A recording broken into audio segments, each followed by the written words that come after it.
What if Obi Wan spoke to Anakin while he was waiting for Windu in the council chambers? That's our story for today, and let's get right into the video. Our story begins inside of the Jedi Council chambers, as Jedi Knight Anakin Skywalker is waiting for Mace Windu to return after arresting, or possibly killing, Chancellor Palpatine, Darth Sidious. Anakin knows what is right, he knows he should stay here, but Palpatine's voice is in Anakin's head, telling him that if he dies, the secret to save Padme dies with him. Anakin couldn't live without Padme, and he wondered, if the Sith have the power to save others, how bad can they be? Anakin had to stand up. He was starting to sound like a Sith, and Anakin stared out of the window now, closing his eyes, feeling into the Force, feeling for a connection to his wife. But as Anakin reached into the Force, a connection was not sent to Padme's apartment across Coruscant. No, instead the Force guided Anakin's mind all the way to Utapau, where Obi Wan Kenobi, Anakin's master, his best friend, and his brother, was fighting one of the final battles of the Clone Wars. Obi Wan had just destroyed General Grievous, and he now moved through Utapau, hoping to soon rejoin Cody and his men, when suddenly Obi Wan had to come to a complete stop. He could suddenly feel Anakin, as if the two of them were in the same room, and Anakin felt scared. When Anakin was a boy, Obi Wan would often wake up to find Anakin sleeping on the floor in Obi Wan's room, afraid to be left alone or abandoned. And Obi Wan could feel that Anakin felt the same as he did during those days. He could feel now that Anakin felt completely alone. So the Jedi Master stepped into a hidden cave and pulled out his holo projector, contacting Anakin. And as Anakin stared into Coruscant, he too felt this connection. And moments later, as Obi-Wan called, Anakin took a seat and answered Obi-Wan's call. Obi-Wan smiled gently, and he asked Anakin if he was alright. And Anakin hesitated before saying that he feels lost, like he doesn't recognize himself. Obi-Wan asked what was going on, and Anakin told him about what Palpatine said, that he was the Sith Lord. Obi-Wan was shocked, of course, but the council did have some suspicions of this, and as Kenobi put his hand up to his beard, he wondered aloud, why now? Why reveal himself to Anakin now? And Anakin looked up and told Obi-Wan it is because of his nightmares. Obi-Wan looked confused, and Anakin asked Obi-Wan if he remembered when he had nightmares about his mother. Obi-Wan did remember, and it was something he and Anakin did not speak of, as they both knew Anakin went to Tatooine, and he did something terrible. Something that could have been avoided had Obi-Wan listened to Anakin about the nightmares. And so Anakin said these nightmares were back, and Palpatine has given him an opportunity to stop these ones from coming true, which was more than Obi-Wan and the Jedi ever gave him regarding his mother. Obi-Wan sighed and told Anakin he was still very sorry about that, and Palpatine cannot be trusted. He is evil, and Anakin began pacing the room again, saying that maybe it is the Jedi who are evil. After all, they are trying to overthrow the government right now. And Obi-Wan snapped back. He said that they are not overthrowing the government, they're saving it from a Sith spy, a separatist spy. And Anakin knew that he was spiraling, but he just couldn't help it. So Obi-Wan reached out, asking Anakin what he sees in these nightmares. Anakin didn't even want to think about it, but the images were just stuck in his brain. He described that he saw Padme screaming in pain, calling out for him, and then it backs out to reveal Obi-Wan next to Padme, holding the child, and she dies. There was no point in hiding the relationship anymore.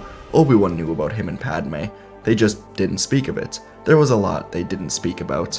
And Obi-Wan asked where Anakin was in these nightmares, why he isn't next to Padme as she gives birth, and Anakin was frozen. He didn't know.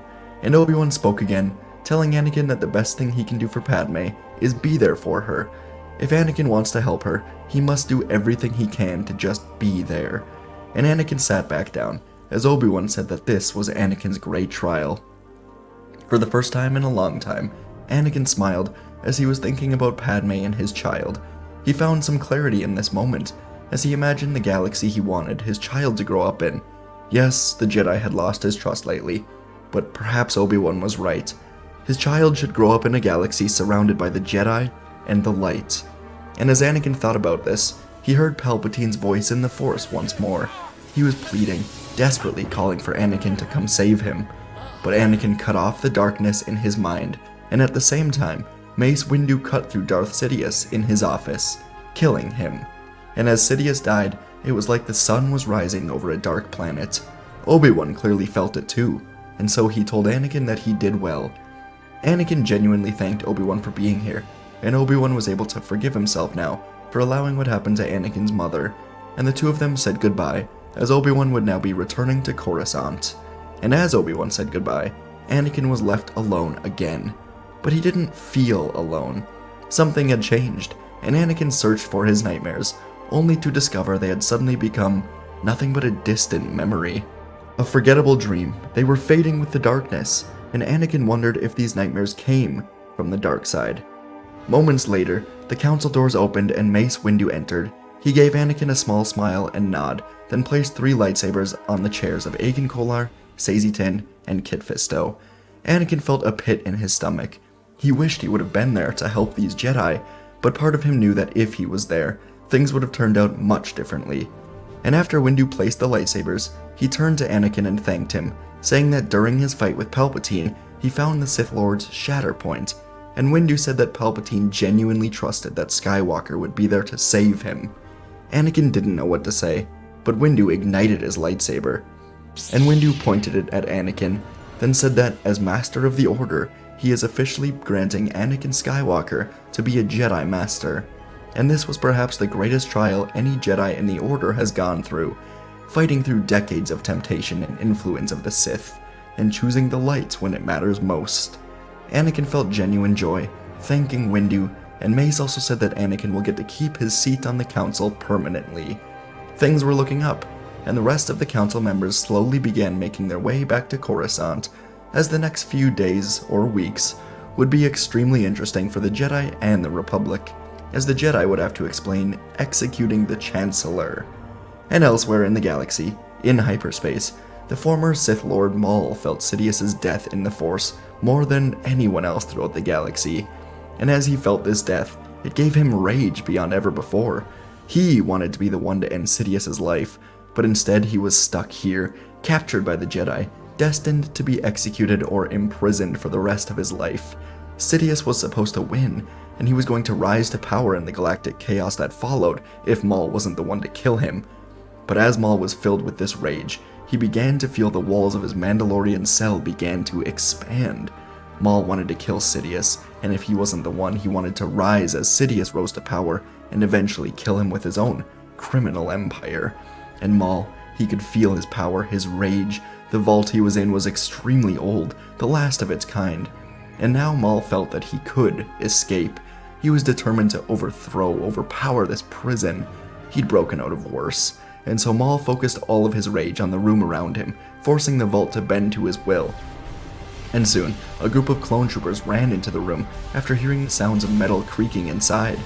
And as they entered, the vault exploded open, crushing the troopers before they could even call for backup. Maul smiled to himself.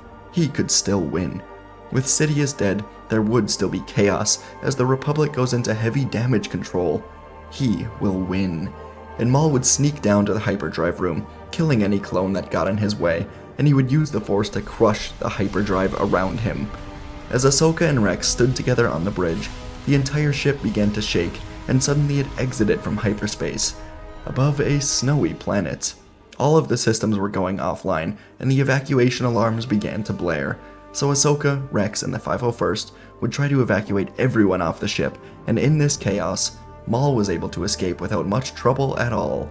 About half of the clones were able to make it off before the Republic Venator slammed right into the surface of the snowy planet. It was a huge loss, and Ahsoka and the clones would try to regroup before trying to make their way back to Coruscant. It was not easy, and it would take some time. And on Coruscant, as all of this chaos was going on with Maul and Ahsoka, the Jedi Council was in the Senate, explaining to everyone what happened with Palpatine. Windu explained that the Jedi had a long investigation into who was pulling the strings of the war. Not long ago, they were exploring tunnels under Coruscant that led from a Sith lair all the way to 500 Republica, and right as they were closing in, the attack on Coruscant occurred.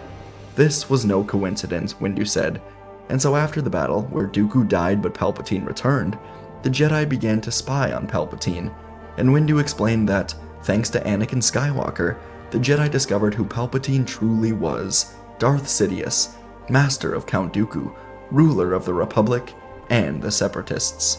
There was chaos in the Senate now, as everyone was yelling down at the Jedi, and the Senate seemed to be split into two groups. One group, a delegation that formed, sided with the Jedi. This delegation, led by Padme and Bail, said that Palpatine managed to stay in office far too long, and that he prolonged the Clone Wars for months, if not years more than necessary. But the other group, mainly Senate elitists profiting off of the war, argued that Palpatine always did what was best for the Republic, and he was killed without a trial. These arguments would go on for days, but the Jedi never really stood a chance in this corrupt Republic. Mas Amedda was standing in as the acting Chancellor after Palpatine's death, and he would soon drop a bombshell on the Jedi. They were to leave the Republic, effective immediately, for killing Palpatine without trial. Mas Amedda said that he could do worse, but he was giving the Jedi a compassionate exit. This came as a complete surprise to the Jedi, as in their minds, they saved the Republic. They were right, of course, but Mas Amedda was extremely corrupt, just like many of the senators that sided with him. This was all thanks to Palpatine, who lined their pockets, promised them power, and now that power was gone with Palpatine, and they would try to regain it without the Jedi.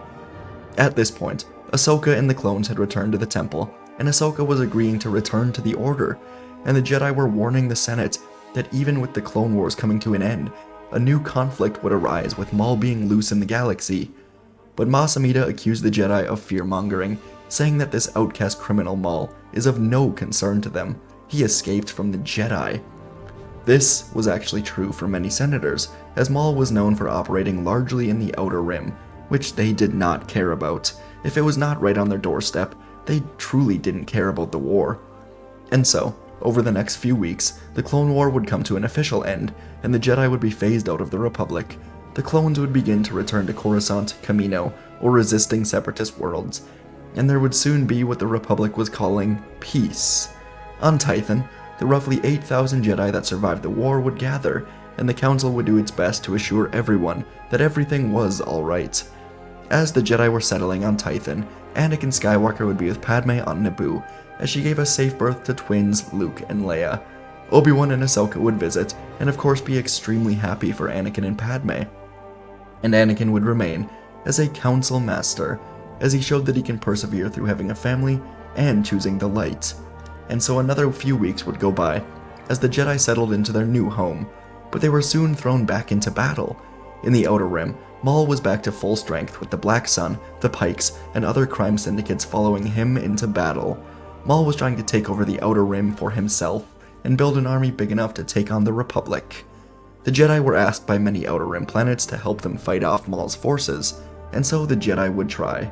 Many of these Outer Rim planets had citizens willing to fight, and the Jedi would fight with these citizens against Maul's crime warriors, fighting simply to force these planets to their knees.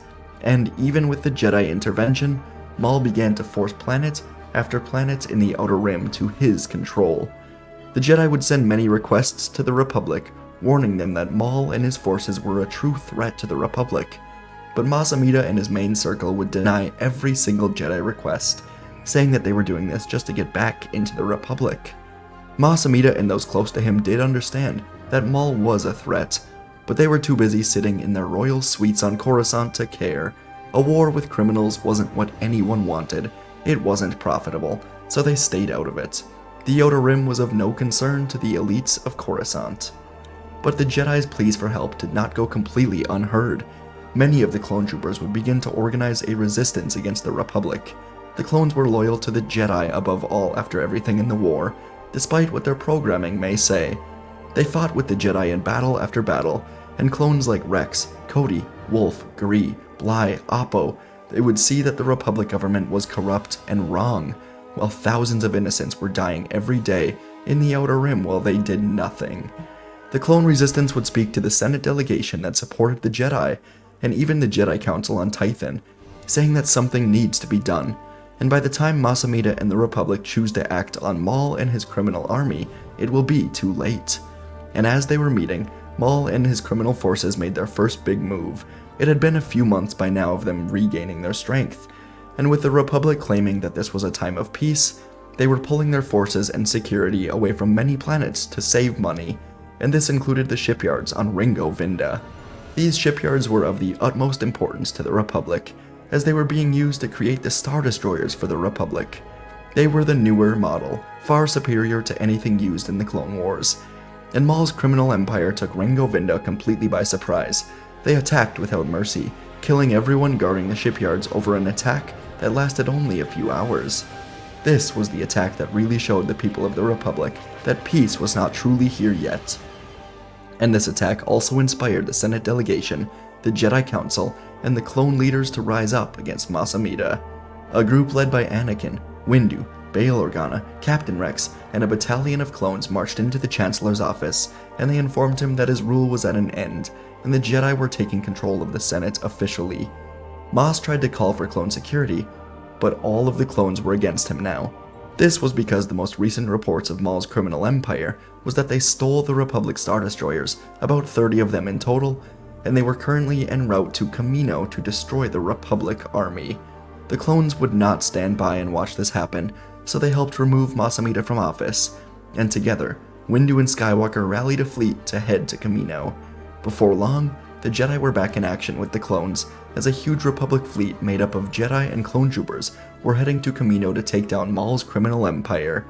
As Maul and his armies made up of the criminal fleet, along with their new Star Destroyers, came out above Kamino, they engaged the Republic fleet protecting the Kamino planet. Maul didn't truly consider the possibility of the Republic coming together to ambush him, as he saw the Republic as being led by a bunch of fat and happy, greedy politicians. And this was true, until today.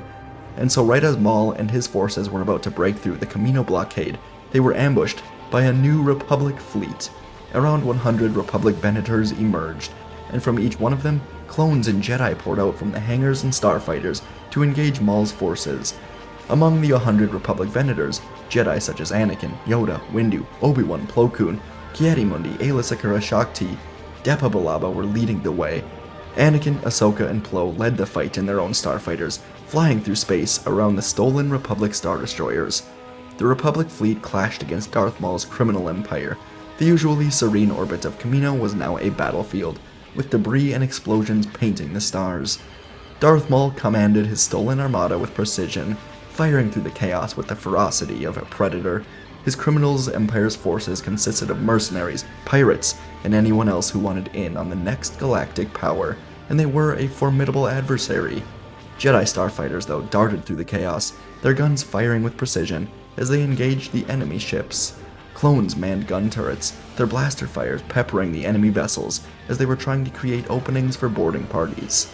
Amidst the chaos, Anakin Skywalker, now a Jedi Master, led a daring assault on one of the stolen Star Destroyers. With his squadron of skilled pilots, including R2-D2, they dodged enemy fire, breached the enemy ship's defenses, and Anakin was able to carve his way through droid defenders as he made his way into the hangar of Darth Maul's Star Destroyer. And through his comlink, Obi Wan Kenobi said he was close behind and here to help. And so, with the help of the clones, Anakin and Obi Wan made their way into the ship.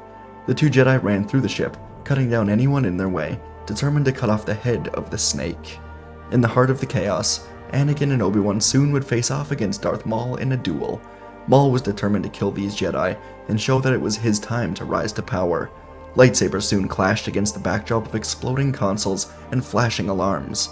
Maul's ships shook as clones and Jedi were gaining an advantage. Anakin and Obi-Wan's brotherhood formed an elite connection, and their determination matched Maul's dark power blow for blow, as they fought for the fate of the battle and the galaxy. And before long, Maul had his lightsaber cut into pieces by Anakin and Obi-Wan, and Anakin force-pushed him into the wall. He was left to look out into space, where he saw Star Destroyer after Star Destroyer begin to explode against the combined might of the Jedi and the clones.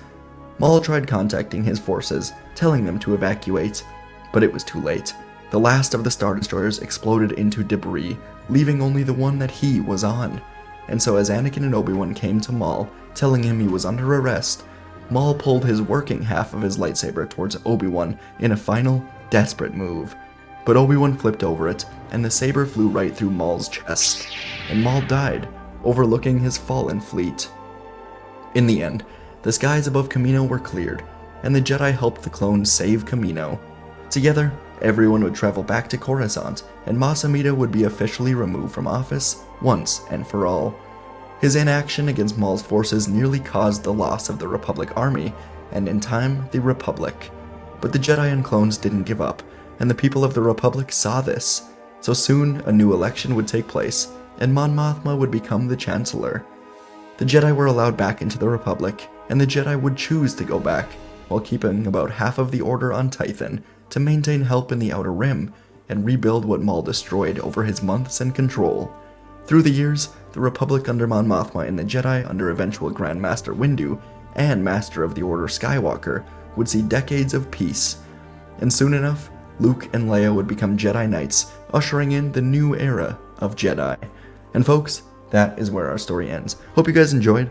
Once again, just want to give a quick shout out to the newest members. Appreciate you guys. The latest 3 to join are Not Here, Ghostman1315, and Harley. Appreciate you guys. If you want a shout out in the video, become a member as well as many other perks. And let's talk about today's video. So I always like doing the Anakin Obi Wan videos where they really work together and, talk as brothers, as friends. We see their connection really well in the Clone Wars, but by the time of Revenge of the Sith, Obi Wan has just kind of become too in line with the Council, while Anakin just doesn't trust the Jedi as a whole. So their connection, they are still friends, but it begins to sever even before the attack or the battle on Mustafar. I think it really starts to sever by the time Anakin is denied rank of Master and Obi-Wan really doesn't do much to help him out.